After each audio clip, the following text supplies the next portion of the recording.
Anda masih bersama Pro 1 RRI Bukit Tinggi, 97,2 FM, kanal informasi dan inspirasi.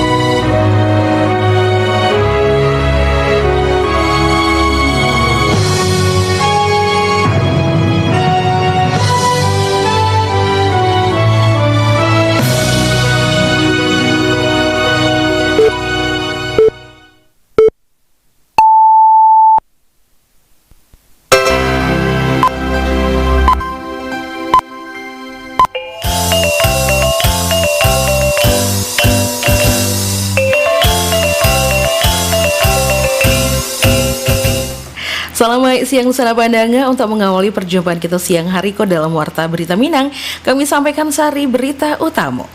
Basnas Kota Padang Panjang menyalurkan bantuan dana zakat kepada 230 ampek mustahik melalui program Padang Panjang Cerdas senilai Rp358.000. Nusana Pandanga, buletin berita Minangko selengkapnya dibacakan oleh Irfi Anissa. Basnas Kota Padang Panjang menyalurkan bantuan dana zakat kepada 230 ampek mustahik melalui program Padang Panjang Cerdas. Berikut laporan Nofri. Sebanyak 230 ampek mustahik menerima bantuan dana zakat melalui program Padang Panjang Cerdas dan disalurkan Badan Amil Zakat Nasional Basnas Kota Padang Panjang. Bantuan senilai Rp358 juta tersebut diserahkan secara simbolis oleh Wali Kota Padang Panjang Hendrianis di Masjid Manarul Ilmi Islamic Center Jumat Kapatang. Penyaluran zakat merupakan bantuan komitmen Basnas bersama pemerintah kota dalam mendukung peningkatan kualitas pendidikan sekaligus meringankan beban biaya pendidikan bagi peserta didik dan mahasiswa dari keluarga kurang mampu. Wali Kota didampingi sejumlah kepala OPD, Ketua Basnas Kota Padang Panjang Novi Henry, serta jajaran pengurus Basnas. Dalam sambutannya, Wali Kota Hendrianis menyampaikan apresiasi kepada Basnas dan taruh bersinergi jo pemerintah daerah dalam mengelola dan menyalurkan zakat untuk kemaslahatan masyarakat, khususnya di bidang pendidikan. Dirinya menyebutkan sebagian besar dana zakat yang dihimpun berasal dari ASN di lingkungan pemerintah Kota Padang Panjang. Wali Kota berharap penyaluran tersebut dapat semakin meningkatkan kepercayaan ASN serta masyarakat untuk menyalurkan zakatnya melalui Basnas. Hendrianis juga berpesan kepada para penerima manfaat agar memanfaatkan bantuan tersebut jo sebaik-baiknya sebagai penyemangat untuk taruh belajar serta meraih prestasi.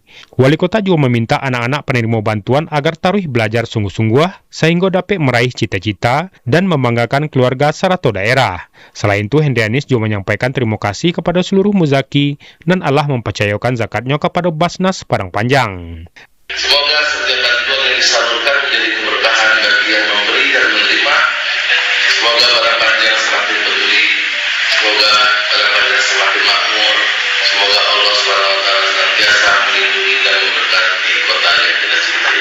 Semoga Allah jaga kota Padang Panjang kita ini dari mara bahaya. Sementara itu, Ketua Basnas Kota Padang Panjang Novi Henry mengapresiasi dukungan pemerintah kota terhadap berbagai program kemaslahatan umat dan dijalankan Basnas, khususnya melalui program Padang Panjang Cerdas. Dirinya menilai program tersebut merupakan bantuan komitmen Basnas dalam membantu peserta didik dari keluarga kurang mampu agar dapat melanjutkan pendidikan sekaligus meningkatkan kualitas sumber daya manusia di Padang Panjang. Pada penyaluran kaliko bantuan diberikan kepada 230 ampek mustahik, jo total dana zakat sebesar Rp358 juta. Rinciannya terdiri dari 55 siswa SD, 3 balik siswa SMP, 100 ampek siswa SMA, 162 mahasiswa perguruan tinggi. Alhamdulillah hari ini Basnas Kota Padang Panjang menyalurkan zakat bagi masyarakat Kota Padang Panjang. Hari ini 282 mustahik yang kita salurkan. Mudah-mudahan bisa bermanfaat dan terima kasih kepada para muzaki. Novi Henry juga berharap bantuan tersebut dapat meringankan beban biaya pendidikan sekaligus menjadi motivasi bagi para penerima untuk taruh berprestasi. Dirinya menambahkan melalui program Padang Panjang Cerdas dapat lahir generasi yang berilmu serta berprestasi. Nofri melaporkan. Badan Amil Zakat Nasional Basnas Provinsi Sumatera Barat bersama pemerintah Provinsi Sumatera Barat melaksanakan launching program pembinaan Mu'alaf Sumatera Barat, satu penyerahan simbolis bantuan pendidikan bagi siswa dan mahasiswa Sumatera Barat. Kegiatan yang dirangkaikan dengan subuh mubarakah pemerintah Provinsi Sumbarko menjadi momentum penguatan sinergi antara pemerintah daerah dan Basnas dalam menghadirkan manfaat zakat di bidang dakwah dan pendidikan. Peluncuran program pembinaan Mu'alaf Sumatera Barat merupakan hasil kolaborasi antara Mu'alaf Center Indonesia MCI dan Basnas Provinsi Sumbar sebagai bentuk komitmen dalam memberikan pembinaan keislaman dan berkesinambungan kepada para mu'alaf. Programku diharapkan mampu memperkuat akidah, meningkatkan pemahaman keagamaan, serta membangun kemandirian sosial dan ekonomi para mu'alaf di Sumatera Barat. Program bantuan pendidikanku merupakan bagian dari komitmen Basnas Provinsi Sumbar dalam mendukung peningkatan kualitas sumber daya manusia melalui pemanfaatan dana zakat dan amanah, tepat sasaran, dan berkelanjutan. Bantuan tersebut diharapkan dapat meringankan beban biaya pendidikan sekaligus memotivasi para pelajar dan mahasiswa untuk taruh berprestasi. Di sana Padanga, sinergi KPPN Bukit Tinggi lewat pelatihan kewirausahaan bangun UMKM tangguh berbasis transformasi digital. Berikut laporan Joni Marbeta.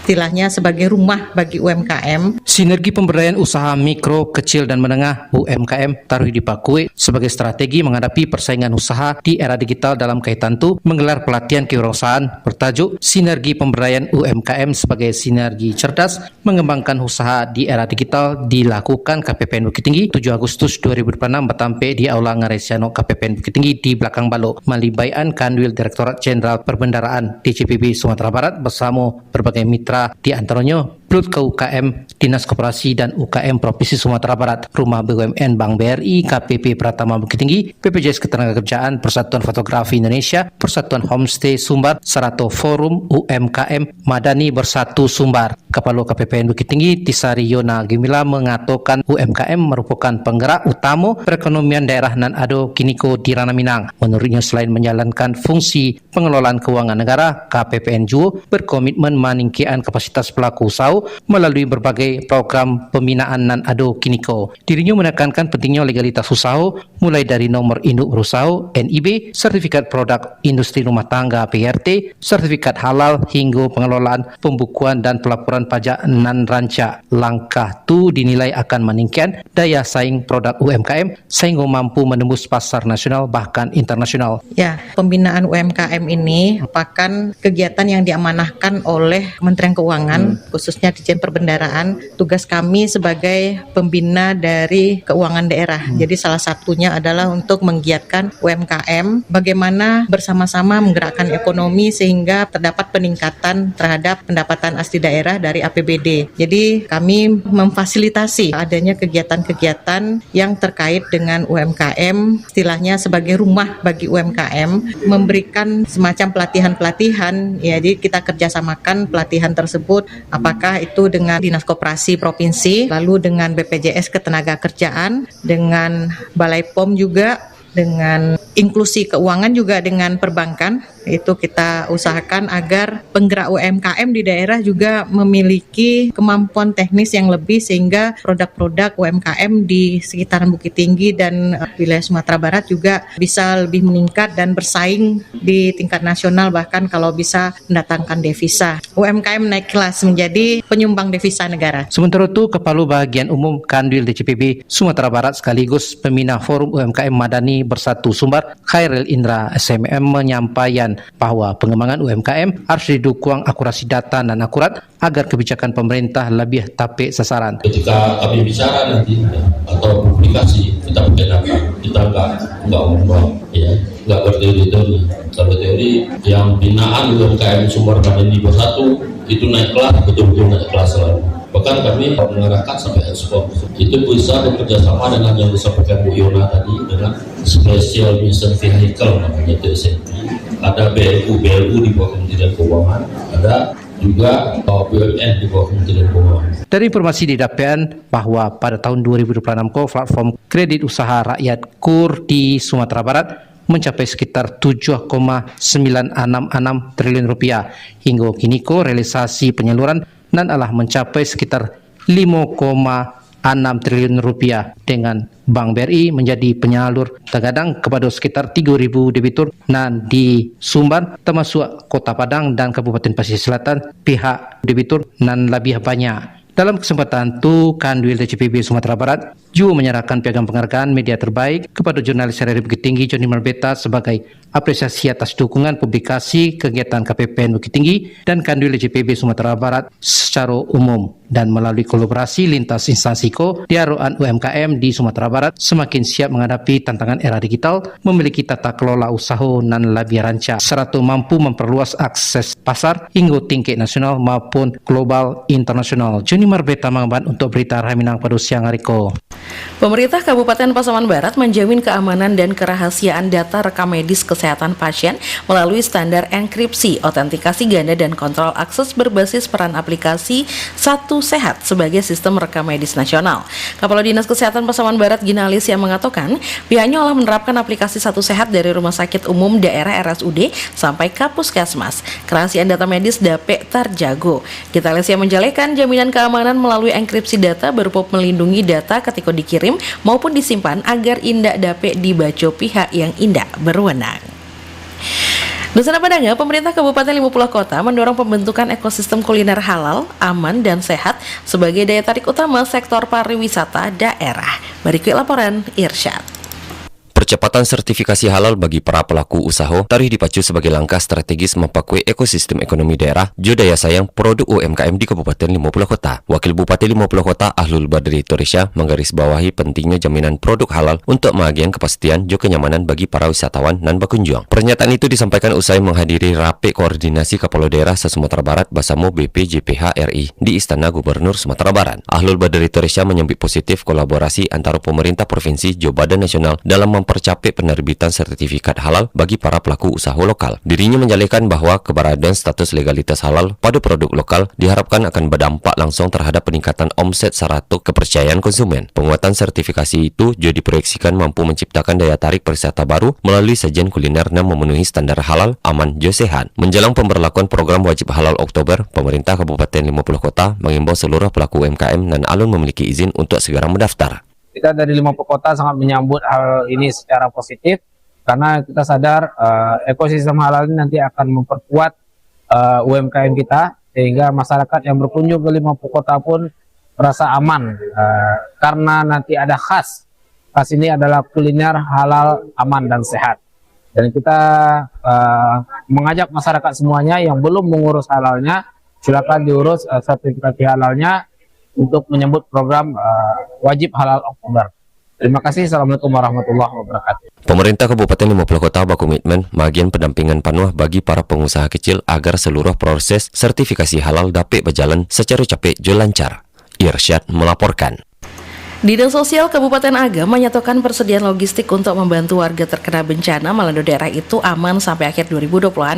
Kepala Dinas Sosial Agam, Villa RD, mengatakan persediaan logistik berupa tikar, family kit adalah paket perlengkapan dan berisi alat kesehatan P3K atau barang kebersihan harian untuk keluarga dan lainnya aman hingga akhir tahun ko.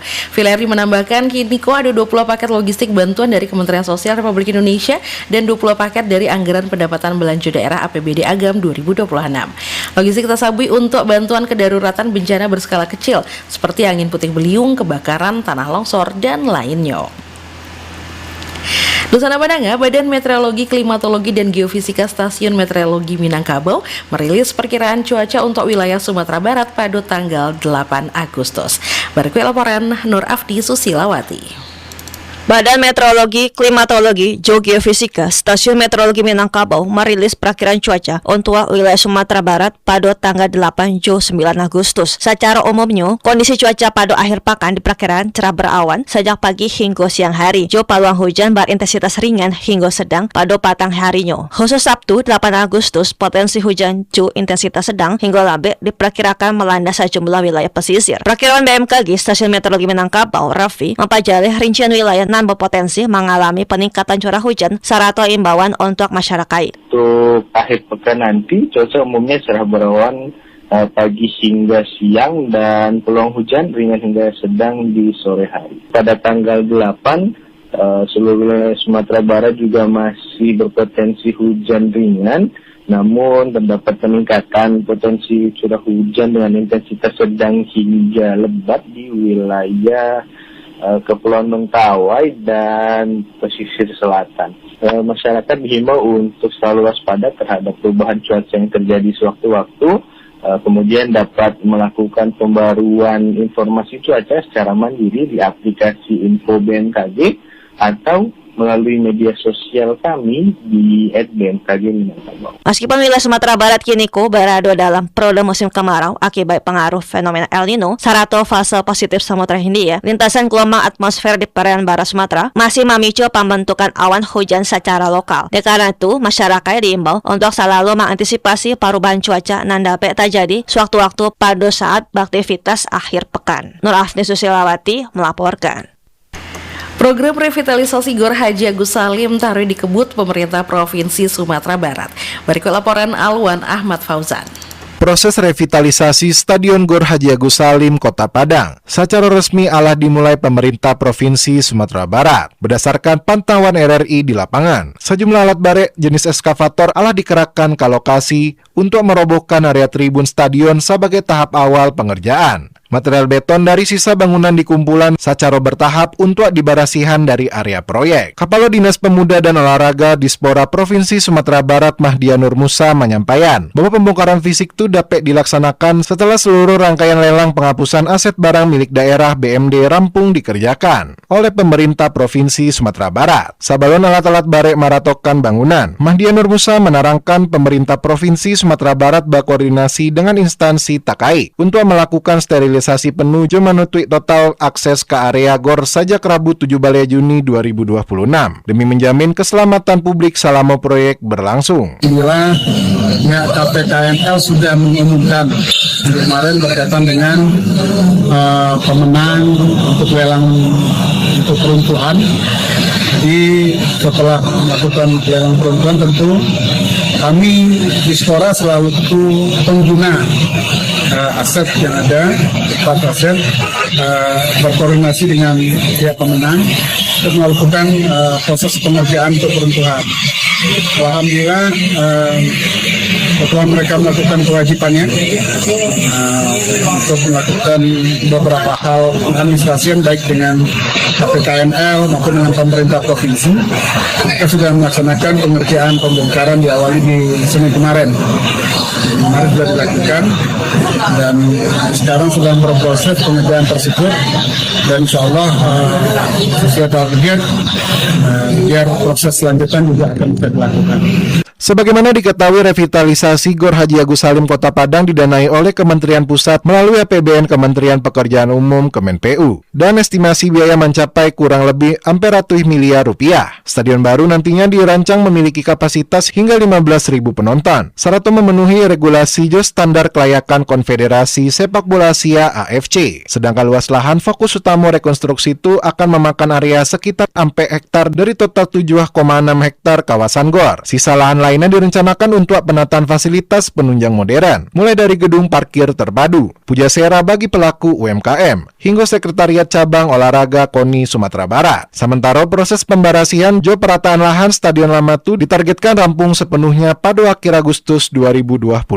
Dan konstruksi fisik bangunan Stadion Gor Agus Salim baru dijadwalkan mulai berjalan pada September 2026 dengan estimasi waktu pengerjaan selama 16 bulan ke depan. Alwan Fauzan melaporkan.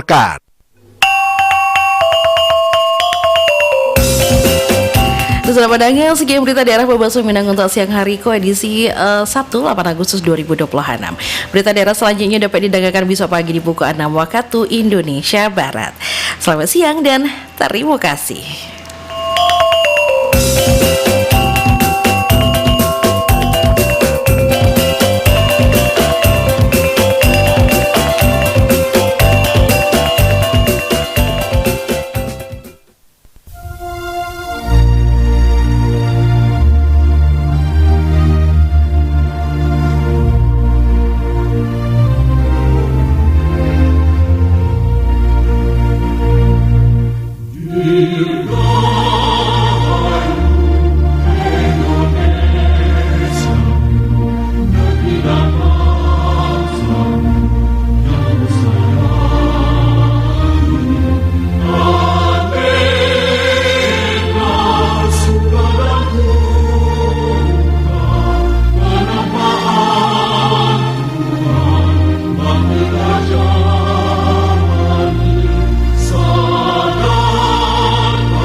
Selalu dengarkan Pro 1 RRI Bukit Tinggi.